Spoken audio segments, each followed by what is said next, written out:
میں چلتا رہا جانے کب تک کہ آخر یہ راستہ ایک چوراہے اور کھلے بازار میں آ کر ختم ہو گیا۔ سب کچھ ویسا ہی تھا جیسا کہ بوہے کی پرلی جانب چھوڑ آیا تھا، ویسا ہی بازار لیکن ذرا سا چوڑا، وہی دھوپ لیکن ذرا سی نکھری ہوئی، ویسے ہی لوگ لیکن ذرا ہولے ہولے کم ہوتے در کی خوشی میں مجھے کچھ یاد آیا کہ یہ سب کچھ تو نیا نہیں تھا، لیکن کچھ بھلا سا تھا، کچھ جانے پہچانا سا تھا۔ میں جان گیا کہ نہ ہی ایسا پہلی بار ہوا ہے بلکہ شاید ایسا ہی ہوتا ہے۔ میرا تعلق شاید دستخط دینے والے کی آخری پیڑھی سے ہے، لیکن کیا واقعی آخری ہے یا مجھے ایسا لگتا ہے، کون جانتا ہے۔ اپنی یادوں کے گودام میں جھانکتا ہوں تو اتنا کباڑ ہے کہ وہاں کی الجھن ہوتی ہے، لیکن بہت سی بیکار یادوں میں سے ایسے چمکدار رنگ برنگے دلچسپ ستارے بھی ہیں جن کی روشنی وہاں کبھی مکمل اندھیرا نہیں ہونے دیتی، اور یہی ہے جو مجھے بار بار اس دم گھونٹنی جگہ پر آنے پر آمادہ کرتے ہیں۔ دستک سے میرا اولین تعارف کی یاد بھی ایسا ہی ایک ستارہ ہے۔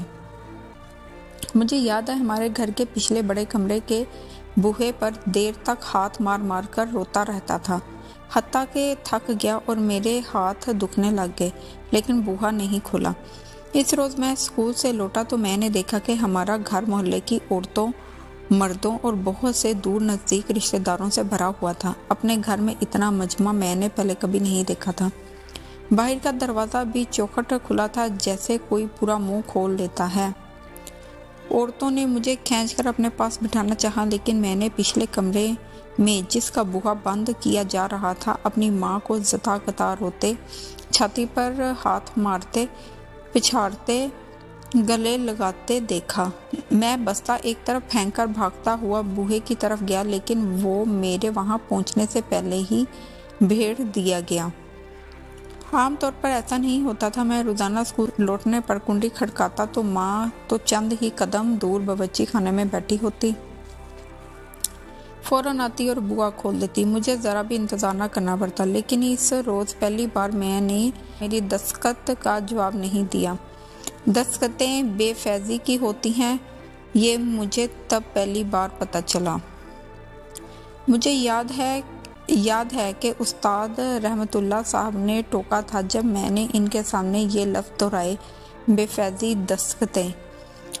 دستخطیں نہیں، بولے فیض دیتے ہیں، اور بوہے کا بھی کیا، اسے کھولنے والا اور اسے کھولنے والے بھی کیا، دستخط دینے والے ہی تو اسے کھولنے والا ہوتا ہے۔ میرے پلے میں باتیں نہیں آ رہی تھیں، لیکن استاد رحمت اللہ کی خیر ہے، انہیں بھی بھپتی ہیں، وہ باور لوگ ہیں۔